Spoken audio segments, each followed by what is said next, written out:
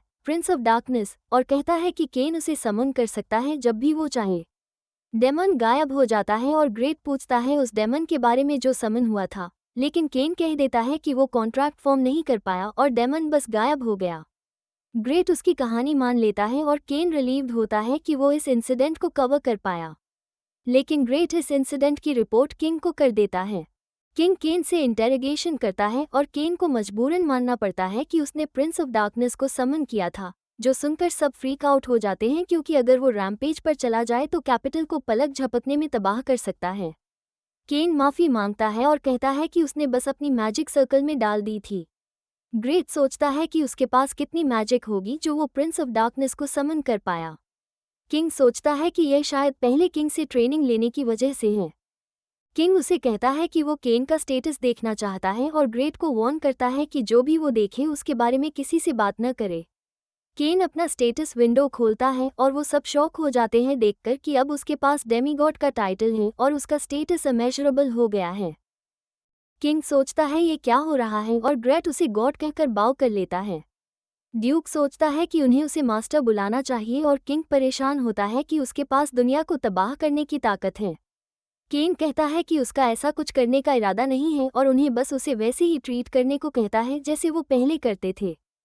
King फैसला करता है कि वो उसे वाइकाउंट प्रमोट करेगा और एक पूरा शहर उसके हवाले करेगा, और वो उसकी एंगेजमेंट प्रिंसेस के साथ पब्लिकली अनाउंस करने का फैसला करता है। घर वापस आने पर सिल्विया उसकी प्रमोशन पर उसको मुबारकबाद देती है और पूछती है कि वो कौन सा इलाका मिलेगा। केन सोचता है कि यह शहर कैपिटल के करीब होना चाहिए। सिल्विया सोचती है कि उन्हें इस बात का जश्न मनाना चाहिए, लेकिन कॉलिन अचानक से ये खबर लाता है कि उसका भाई जंगल में मॉन्स्टर्स के हमले का गवाह बना है। केन फौरन ग्रेशिया वापस लौटता है और अपने घर का चक्कर लगाता है जहाँ उसकी मुलाकात अपने भाई से होती है। उसका भाई बताता है है कि कुछ महीनों से जंगल में एडवेंचर्स पर हमलों में इजाफा हो गया है, इसलिए उसने हाई रैंकिंग एडवेंचर्स को इस मामले की तहकीकात के लिए भेजा। उन्होंने रिपोर्ट दी कि जंगल में मॉन्स्टर्स की तादाद बढ़ गई है और वो बहुत ही खूंखार हो गए हैं। उसका भाई कुछ दशकों पहले के एक हमले का जिक्र करता है जब मॉन्स्टर्स अचानक से खूंखार हो गए थे और शहर पर हमला कर दिया था। रिकॉर्ड्स देखकर मालूम होता है कि मॉन्स्टर्स का अब का रवैया भी कुछ वैसा ही है, इसलिए उसका ख्याल है कि ये भी एक ऑनस्लॉट हो सकता है, मगर उनके पास ठीक सबूत नहीं है, इसलिए वो अपने तमाम लोगों को नहीं भेज सकते। केन फैसला करता है कि वो जंगल की तहकीकात करेगा, लेकिन उसका भाई उसकी फिक्र करता है क्योंकि वो अभी जवान है। मगर केन अपना गोल्ड कार्ड दिखाता है और कहता है कि फिक्र ना करे और उसे याद दिलाता है कि कैसे उसने एक लाल ड्रैगन को मारा था। उसका भाई उसका शुक्रिया अदा करता है। केन एडवेंचर्स गिल्ड का रुख करता है जहाँ क्लर्क उसे कम समझ के देखती है क्योंकि वो बस एक बच्चा है, मगर वो हैरान होती है जब वो उसका गोल्ड कार्ड देखती है। एक और क्लर्क जिसका नाम रूडी है केन से माफी मांगता है और कहता है कि लड़की नई है। फिर वो पूछता है कि वो क्या चाहता है और केन जंगल के बारे में मालूमात चाहता है। रूडी बताती है कि मॉन्स्टर्स और ज्यादा खूंखार हो गए हैं और ये ऑनस्लॉट का इशारा दे रहे हैं। इसी वक्त मिलियन और नीना गिल्ड में आते हैं और केन पूछता है कि वो यहाँ क्या कर रहे हैं। वो बताते हैं कि गिल्ड ने हाई रैंक्ड एडवेंचर्स को बुलाया है और जंगल के मॉन्स्टर्स उन दोनों के लिए काफी टफ थे, इसलिए वो क्लॉड और लेना से मिलने का प्लान बना रहे थे। रूडी पूछती है कि केन क्या करने का प्लान बना रहा है और वो कहता है कि वो पहले जंगल को चेक करना चाहता है। रूडी सोचती है कि ये उसके लिए बहुत खतरनाक होगा अकेला जाना, और क्योंकि वो एक नोबल है, अगर कुछ हुआ तो गिल्ड के लिए प्रॉब्लम्स हो सकती हैं। केन सोचता है कि वो काफी स्ट्रॉन्ग है, मगर रूडी सजेस्ट करती है कि उसे किसी को साथ ले जाना चाहिए। केन के जहन में एक आइडिया आता है और वो हाकू और जिन को समन करता है कि उसे अकम्पनी करे। वो फौरन उस पर छलांग लगाते हैं, मगर जल्दी ही कुछ अजीब महसूस करते हैं। केन अपनी सर्च स्किल यूज करता है और जब वो जंगल से गुजरता है तो उसे महसूस होता है कि कोई उसे देख रहा है। वो कई मॉन्स्टर्स को हरा देता है, मगर वो अजीब महसूस खत्म नहीं होता, इसलिए वो सेठ को समन करता है जो सोचता है कि कौन उसे डिस्टर्ब कर रहा है। मगर जब वो केन को देखता है तो फौरन अपने घुटनों पर गिर जाता है। केन उसे बताता है कि उसे अजीब महसूस हो रहा है और सेठ से कहता है कि वो उसे जंगल की तहकीकात में मदद करे। सेठ एक ओवरवेमिंग प्रेजेंस को महसूस करता है और नोट करता है कि मॉन्स्टर्स भी उस तक पहुंचने की कोशिश कर रहे हैं। केन और मालूमात चाहता है, इसलिए सेठ अपने सर्वेंट डेलमिनिया को बुलाता है। डेलमिनिया केन को देखकर हैरान होता है और सेठ समझाता है कि वो उनका नया मास्टर है, उसे दुनिया पर फतह करने वाला खुदा कहलाता है। डेलमिनिया उसे वशिप करता है, मगर केन शिकायत करता है कि वो खुदा नहीं है। सेठ समझाता है कि डेलमिनिया तहकीकात में महारत रखता है और डेलमिनिया अपनी स्पेशल स्किल यूज करता है जो क्रीचर्स को समन करता है और वो क्रीचर्स जंगल में फैल जाते हैं। मॉन्स्टर्स वाइल्ड होने लगते हैं और केन उनको मार गिराता है, जिससे डेलमिनिया उसकी ताकत पर हैरान होता है। केन आसानी से सब मॉन्स्टर्स को खत्म करता है और फैसला करता है कि वो दोनों को तहकीकात करने दे, जबकि वो वापस गिल्ड चला जाता है। उसके दोस्तों को सब एस रैंक मॉन्स्टर्स देखकर हैरानी होती है और उनके साथ क्लॉड और लेना भी शामिल हो जाते हैं। वो सोचते हैं कि ये मॉन्स्टर्स कहाँ से आए और केन कहता है कि वो जंगल से आए हैं। वो ये सुनकर परेशान हो जाते हैं और केन सोचता है कि जंगल में और भी ज्यादा पावरफुल मॉन्स्टर्स हैं। इसी दौरान डेलमिनिया को पता चलता है कि कोई चीज उन्हें धमका रही है और करीब न आने की वार्निंग दे रही है, लेकिन सेठ इसे एक चैलेंज समझता है। हम देखते हैं कि आरोन उनकी आमद को महसूस करता है और दोनों जंगल में मॉन्स्टर्स के एक अजीम हाट का इंतजार करते हैं। आरोन फैसला करता है कि अब उसकी गेम शुरू होने का वक्त है और वो सब मॉन्स्टर्स को हमला करने भेज देता है। सेठ फौरन वार्निंग केन के पास टेलीपोर्ट करता है और जमीन हिलने लगती है। गार्ड्स अलार्म बजाते हैं और सेठ केन को बताता है कि ऑनस्लॉट शुरू हो गया है। केन रूडी को कहता है कि उसके भाई को इन्फॉर्म करे और क्लॉड को कहता है कि एडवेंचर्स को ऑर्गेनाइज करें ताकि शहर का बचाव कर सके। वो वापस जंगल जाने का इरादा करता है, मगर रूडी उसे बताती है कि यह बहुत खतरनाक है। केन उन्हें कहता है कि फिक्र न करें क्योंकि उसके पास कुछ दोस्त हैं जो बहुत स्ट्रॉन्ग हैं, और सेठ ये सुनकर अच्छा महसूस करता है जब उसे दोस्त कहा जाता है और वो चल पड़ते हैं। मगर ताफाना अचानक से आती है और उसे गले लगा लेती है और समझाती है कि उसके वालिद ने एक इमरजेंसी ऑर्डर इशू किया है। तिफा जंगल में उसके साथ जाना चाहती है, मगर केन उसे कहता है कि वो अपने शहर का बचाव करने में मदद करे। वो उसे कहती है कि वह इसे उस पर छोड़ दे और केन फौरन सेठ के साथ चल पड़ता है। हम देखते हैं कि डेलमिनिया मॉन्स्टर से लड़ रहा है और वो मजे ले रहा होता है। एक ड्रैगन उसके पीछे आता है, मगर सेठ उसे मार गिराता है और केन मॉन्स्टर्स पर इन्फिनो कास्ट करता है। मॉन्स्टर्स अपना रुख उस सोर्स की तरफ करते हैं और वे आरोन का सामना करने की तैयारी करते हैं जो कि उनका इंतजार कर रहा होता है। सेठ उसे कहता है कि वह आगे बढ़े जब तक वो मॉन्स्टर्स को संभालता है। केन सोचता है कि क्या वो ठीक रहेगा और सेठ कहता है कि वह अपने अंडरलिंग्स को बुला लेगा मदद के लिए, मगर वो वार्न करता है कि शायद वे कुछ जंगल को तबाह कर दे। केन उसे कहता है कि ज्यादा न करे, मगर सेठ कहता है कि उसे अपने आप की फिक्र करनी चाहिए और केन आगे बढ़ जाता है। इसी दौरान शहर में ताफाना डिफेंस को ऑर्गेनाइज करती है और नीना बेइंतहा मॉन्स्टर्स को करीब आते महसूस करती है। मिल्ली फैसला करती है कि वो जंगल में जाएगी क्योंकि चाहे केन कितना ही स्ट्रॉन्ग क्यों न हो, उसे उनकी मदद की जरूरत हो सकती है। नीना इस सोच से मुतफिक होती है और क्लॉड और लेना सोचते हैं कि वे उन्हें अकेला नहीं जाने दे सकते, इसलिए वे सब मिलकर चल पड़ते हैं। सेठ अपने अंडरलिंग्स को बुलाता है, अपने 4 डायमंड जनरल्स को, और वे सोचते हैं कि क्या हो रहा है। वे सूरत ए हाल को समझते हैं और सेठ बताता है कि वो एक दोस्त की मदद कर रहा है। वे सोचते हैं कि कौन ऐसी दरख्वास्त कर सकता है और डेलमिनिया उन्हें बताता है कि सेठ का एक नया मास्टर है। वे सुनकर हैरान होते हैं कि सेठ एक कॉन्ट्रैक्ट में शामिल हुआ है और डेलमिनिया उन्हें केन के बारे में बताता है और उसे डेमीगॉड और गॉड्स चोजन वन कहता है। वे जो सुनते हैं उसे यकीन नहीं करते, मगर सेठ उन्हें ऑर्डर्स देता है कि वे सब मॉन्स्टर्स की सूरत ए हाल को कंट्रोल करने में मदद करें। इसी दौरान हम देखते हैं कि केन कोशिश कर रहा है कि जितने मॉन्स्टर्स को हो सके मार गिराए, लेकिन मॉन्स्टर्स की तादाद बहुत ज्यादा है। अचानक से केन पर एक फ्लेम से हमला होता है, मगर वो अपने स्पेल से उसे काउंटर कर लेता है। एक ब्लैक ड्रैगन जाहिर होता है और केन पहचानता है कि वो आरोन है। आरोन को अफसोस होता है कि वो अपनी पूरी ताकत के साथ रिवाइव नहीं हो सका, मगर वो और मॉन्स्टर्स को शहर पर हमला करने के लिए बुलाता है। केन उसे रोकने को कहता है, मगर आरोन इसे एक गेम समझता है और देखना चाहता है कि क्या इंसान मॉन्स्टर्स के हाथों बर्बाद हो जाएंगे। हम देखते हैं कि केन के दोस्त जंगल में हैं और वे देखते हैं कि डायमंड जनरल्स मॉन्स्टर्स से लड़ रहे हैं। वे सोचते हैं कि ये लोग कौन हैं, मगर जल्दी ही समझ जाते हैं कि वे केन के दोस्त होंगे। डायमंड सब मॉन्स्टर्स को रोक नहीं पाते और सेठ कहता है कि अब उन्हें इंसानों पर भरोसा करना होगा। इसी दौरान आरोन केन की आंखों को पहचानता है और सोचता है कि वे वैसी ही हैं जिन्होंने उसे सील किया था, और केन को मालूम होता है कि वो उसके वालिदैन की बात कर रहा है। आरोन उस पर आग का हमला करता है, मगर वो उसे बचा लेता है और अपने इन्फिनो स्पेल से वापस लड़ता है। उसका हमला होता है, मगर आरोन कहता है कि ऐसा कमजोर हमला उस पर काम नहीं करेगा। केन सोचता है कि उसे एक ज्यादा ताकतवर स्पेल इस्तेमाल करना होगा, मगर आरोन उसे पहले ही हमला कर देता है। आरोन उसका पीछा करता है और केन हाकू और जिन को बुलाता है मदद के लिए। वे आरोन को गिरा देते हैं, मगर हाकू उसकी दुम से जख्मी हो जाता है और आरोन अपनी आग उस पर फोकस करता है। इसी दौरान केन के दोस्त मॉन्स्टर से लड़ रहे हैं, मगर वे थक जाते हैं और उन्हें ओवरवेल्म्ड महसूस होता है। क्लॉड एक बड़े जानवर से लड़ रहा होता है, मगर वो अचानक से डिफीट हो जाता है जब ताफाना और उसके नाइट्स मदद के लिए पहुंचते हैं। हाकू आरोन के ब्लेड से जख्मी हो जाता है, मगर जिन अपने दोस्त को बचाने के लिए बीच में आ जाता है। आरोन उन पर हमला करता रहता है, मगर केन उन्हें प्रोटेक्ट करने लगता है। आरोन उसे एनोइंग समझता है, मगर केन अपने सब दोस्तों को याद करता है जिन्हें वो प्रोटेक्ट करना चाहता है और अपने वालिद का अल्टीमेट स्किल एक्टिवेट करता है। आरोन उसे एम्परर लेवल मैजिक के तौर पर पहचानता है। केन अपना हमला करता है और आरोन उसे क्लैश करता है। एक बड़ा नूर का बीम होता है जो सब दूर से देखते हैं और केन अपनी पूरी ताकत लगा देता है ताकि सबको प्रोटेक्ट कर सके, मगर हाकू और जिन अचानक से उसे काट लेते हैं और केन सोचता है कि वे क्या कर रहे हैं। सेठ और डेलमिनिया जाहिर होते हैं और कहते हैं कि वो हद से ज्यादा आगे चला गया है, और हम देखते हैं कि आरोन का कुछ भी नहीं बचा और लड़ाई खत्म हो चुकी है। केन को मालूम होता है कि ऑनस्लॉट खत्म हो गया है और वे बताते हैं कि सब मॉन्स्टर्स जंगल में वापस चले गए हैं, तो शहर अब महफूज है। केन अपने दोस्तों के साथ जश्न मनाता है, मगर हम देखते हैं कि उसे बादशाह से डांट पड़ती है। बादशाह उससे नूर के बीम के बारे में पूछता है कि वो पूरे किंगडम में देखा गया था और लोग सोचने लगे थे कि यह खुदा का आना है। केन कहता है कि उसे आरोन के खिलाफ अपना एम्परर लेवल मैजिक इस्तेमाल करना पड़ा, मगर बादशाह उसे याद दिलाता है कि वो ऐसे डेवस्टेटिंग मैजिक को बस यूं ही इस्तेमाल नहीं कर सकता। आखिर में केन के लिए एक सेरेमनी होती है जहां उसे वाइकाउंट का रुतबा मिलता है और उसे डोरेंथल का इलाका दिया जाता है, मगर सेरेमनी के बाद तथ्य बताता है कि डोरेंथल एक समस्यात्मक क्षेत्र है जहां पहले सभी नोबल्स नियंत्रित करने में नाकाम रहे हैं क्योंकि वहां का एडवेंचरर्स गिल्ड बहुत ताकतवर है। टेलेस्ट्रा अपने वालिद से एहतिजाज करना चाहती है, मगर केन सोचता है कि सब ठीक हो जाएगा और उसे नया शहर बनाने में मजा आएगा। वो सोचते हैं कि वो बहुत अच्छा काम करेगा, मगर सब उसे याद दिलाते हैं कि हद से ज्यादा न जाए। वो डोरेंथल के लिए रवाना होते हैं, मगर ऐसा लगता है कि केन ने काफी हंगामा मचा दिया है। एक गार्ड बादशाह को उसकी हरकतों के बारे में बताता है। लगता है कि केन फॉरेन एडवेंचरर्स गिल्ड गया जहां एडवेंचरर्स ने उसे वेलकम करने की कोशिश की, मगर उसने उन सबको आसानी से हरा दिया। उसके बाद टैवन में उसने देखा कि कुछ आदमी एक लड़की को मार रहे हैं, तो उसने उन्हें भी बाहर निकाल दिया, मगर गार्ड ने उसे गिरफ्तार कर लिया। बादशाह को यकीन नहीं होता जो वो सुन रहा है, मगर ड्यूक को ये सब मजाक लगता है। केन टेलेस्ट्रा और सिल्क को डोरेंथल के बारे में बताता है, मगर सेठ अचानक से जाहिर होता है और मदद की भीख मांगता है। सेठ समझाता है कि उसे उसकी बीवी ने घर से निकाल दिया, कि वो चीटिंग करते हुए पकड़ा गया, मगर उसकी बीवी अचानक से जाहिर होती है और केन को इज्जत देती है, मगर वो पूछती है कि वो सेठ की हरकत के बारे में क्या सोचता है। केन सोचता है कि चीटिंग करना गलत है, खासकर जब उसकी इतनी खूबसूरत बीवी है, और यह सुनकर डेमन खुश होती है। सेठ केन को वार्न करता है कि औरतें शादी के बाद बदल जाती हैं, मगर टेलेस्ट्रा और सिल्क दोनों उसे डांटती हैं। बादशाह को केन के बारे में रिपोर्ट मिलती रहती है और मालूम होता है कि उसने डार्क गिल्ड को भी खत्म कर दिया। गार्ड बादशाह को बताता है कि केन ने और भी आगे बढ़कर एक दीवार बना दी है, और हम देखते हैं कि उसने असल में एक पूरा किला बना दिया। टेलेस्ट्रा सोचती है कि यह महल से भी बड़ा है और सोचती है कि उसका वालिद क्या महसूस करेगा। वो उसे कहते हैं कि उसने फिर से हद से ज्यादा कर दिया है। मगर इस वीडियो का यहाँ खात्मा होता है। याद रहे कि वीडियो को लाइक और चैनल को सब्सक्राइब करें। देखने का शुक्रिया और अगली बार मिलेंगे।